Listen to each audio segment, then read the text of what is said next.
Saludos habitantes de YouTube, bienvenidos una vez más al Jack's Bullpen, esta vez para hablar de la segunda película de Guardianes de la Galaxia que se ha estrenado esta misma semana en los cines. Voy a daros mi opinión, como sabéis, siempre con spoilers, así que activamos la señal y ¡comenzamos!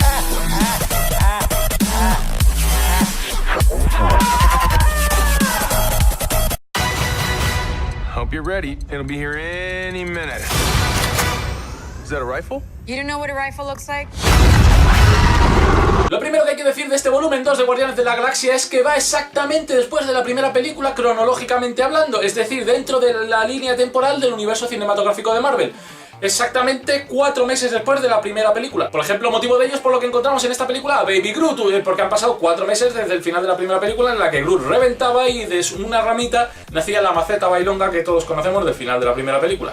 Así que la próxima vez que nos encontremos con los Guardianes en el cine es posible que el grupo haya cambiado bastante, y es que la próxima vez que los veremos será en Avengers Infinity War, una película en la que habrán pasado cronológicamente, me parece que 4 años desde este volumen 2 de Guardianes de la Galaxia, así que a los héroes les habrá pasado de todo. Groot esperemos que ya sea mayor y que abandone esta chorrada del Baby Groot, y que el resto hayan aprendido un poquito y que hayan ganado algunos un poquito de salero, véase Gamora.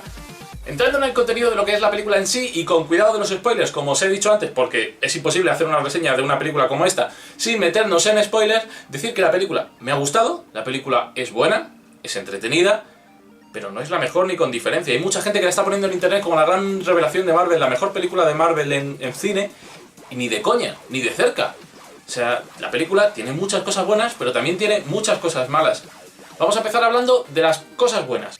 Visualmente la película es una pasada, no tiene más definición, tiene un rollito ochentero que mola bastante en cuanto a luces, un montón de colores. En muchas ocasiones parece que estás viendo LSD saltando de un lado a otro de la pantalla, incluso monstruos alienígenas que parecen que escupen confeti de LSD, como es el primer monstruo de la película. Más cosas buenas de la película son los dos nuevos personajes, Ego y Mantis, que aparecen en este volumen 2.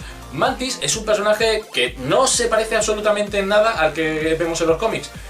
Los que vayáis esperando encontraros la misma Mantis, desistid de ver la película, ¿vale? Porque luego sé que los frikis somos muy pesados con el rollito de es que no se parece en nada a la de los cómics.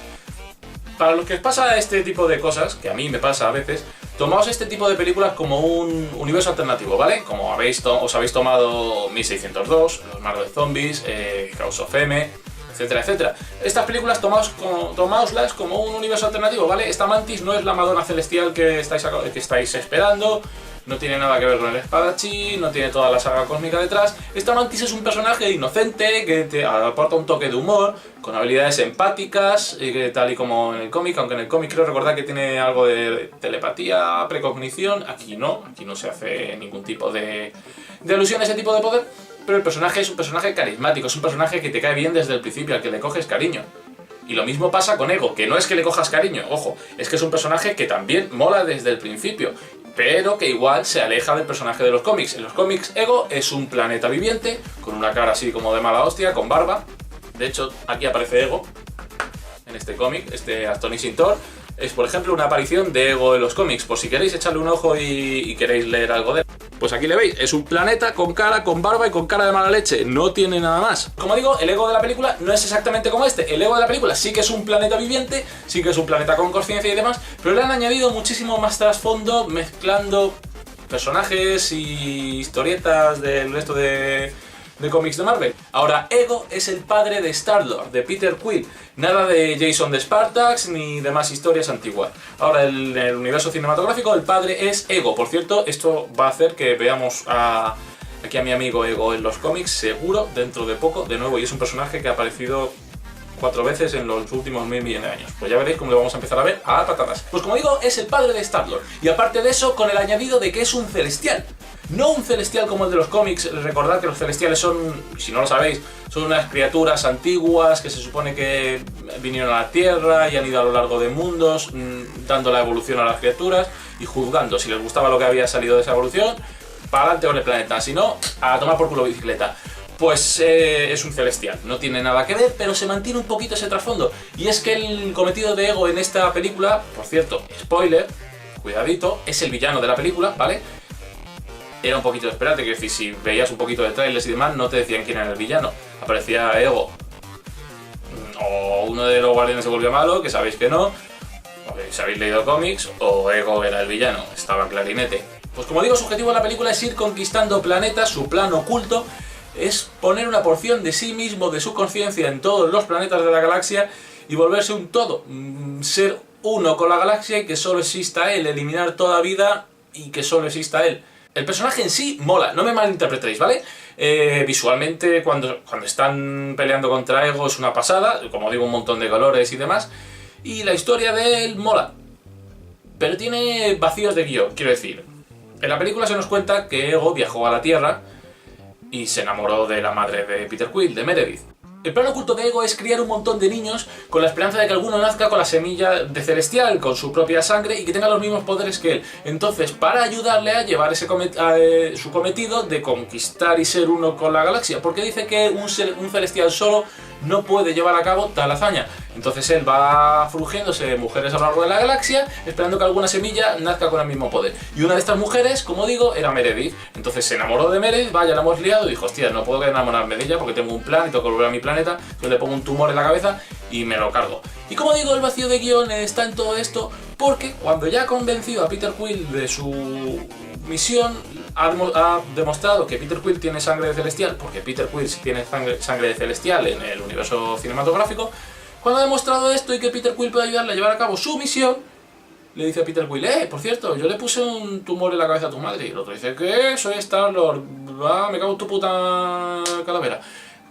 Y empiezan ahí, sale de su control y pelean. El resumen de todo esto, que como veis me estoy liando un poco, ¿qué cojones le cuentas a Peter Quill, a Star-Lord, tu plan? Ya le tienes convencido. ¿Tú te crees que a los humanos les gusta que le digan que te has cargado a su madre con un tumor en la cabeza? ¿Has viajado a lo largo de toda la galaxia, has conocido a los humanos y no sabes que este tipo de cosas no sientan bien, le molesta? Dices, oye tal, me he cargado a tu madre. Pues no es agradable que me cuentes que te has cargado a mi madre, no lo hubieras matado, eres mala gente. Es absurdo, es un vacío de guión que a mí me jodió un poquito la película porque dices, joder, es que es absurdo. Pero bueno, dejando de lado todo este tema del cacao mental que tiene Ego y de su plan malévolo, como digo, el personaje en sí mola, ¿vale? Probablemente sea de los mejores villanos de Marvel después de Loki y después de los de las series, porque donde está Killgrave, el resto de personajes se podrían tomar por culo el resto de villanos.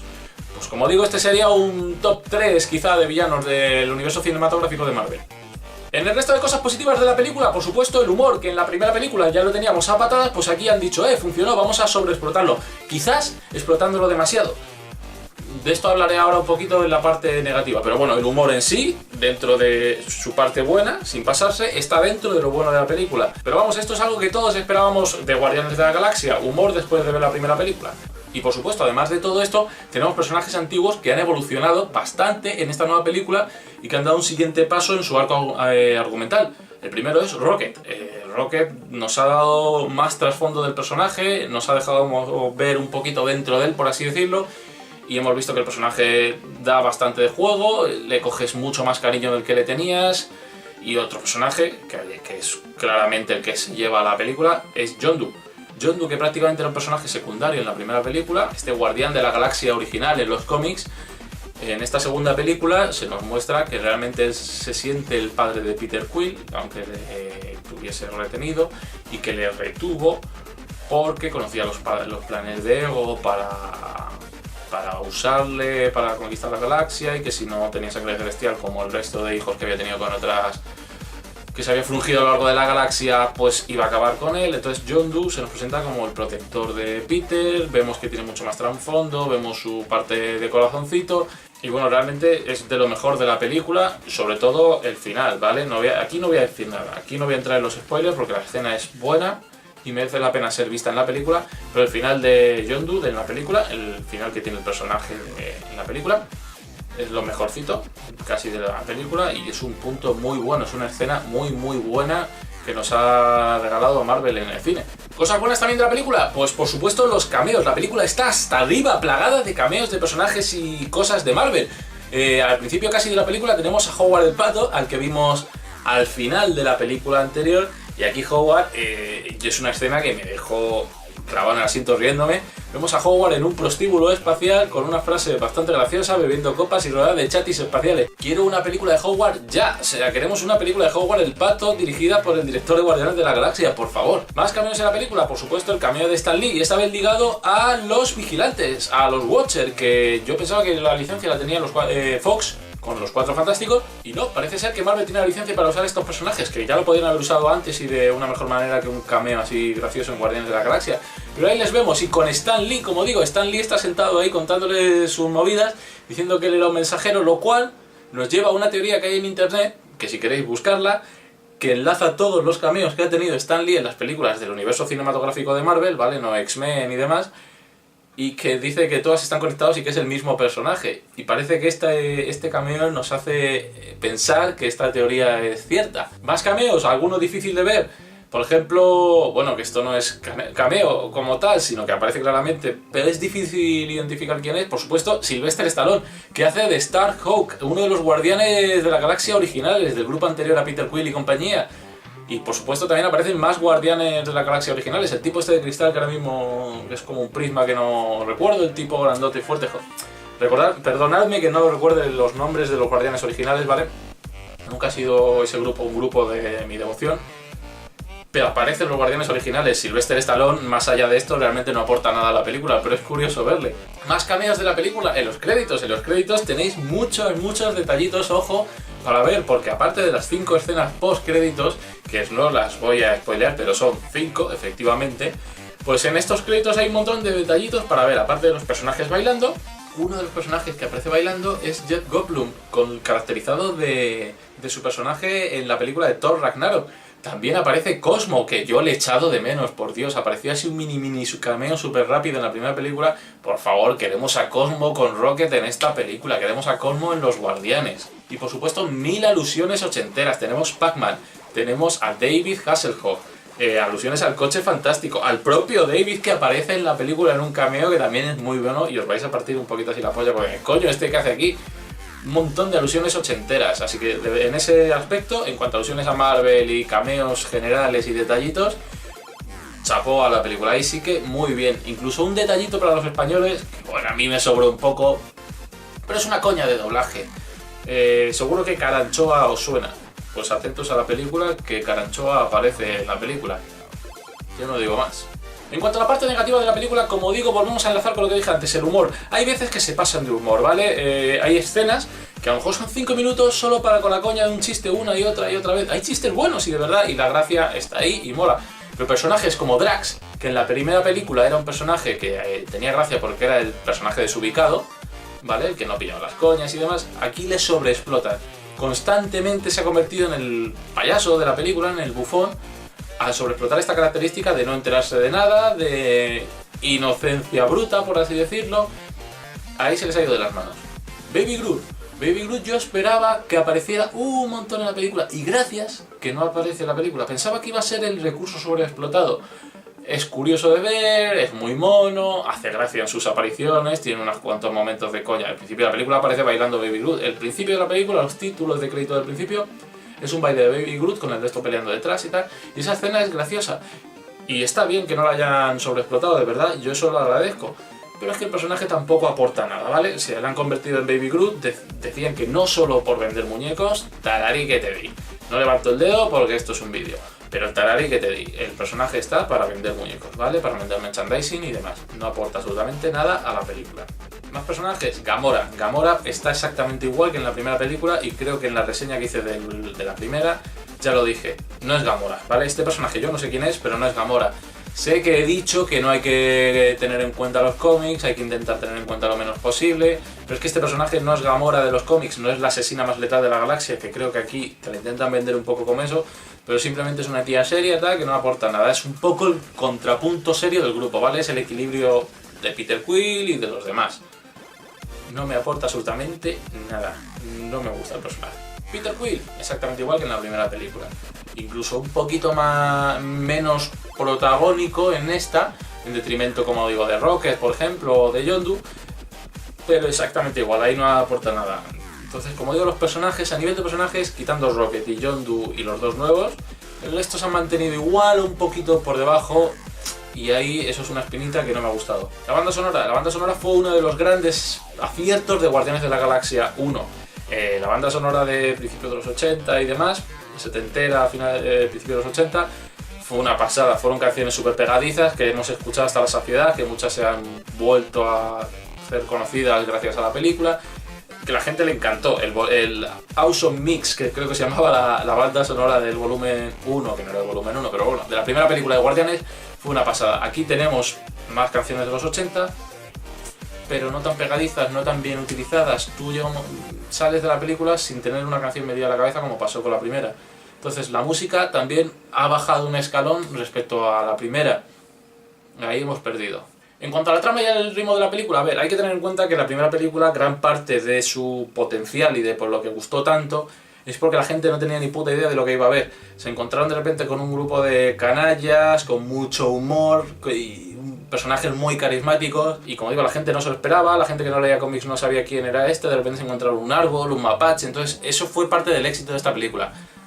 En este volumen 2, a los personajes los conocemos de sobra, sabemos quién son cada uno, de qué pie cojean, y aquí pierde ese factor sorpresa que nos gustó tanto de la primera película, ¿vale?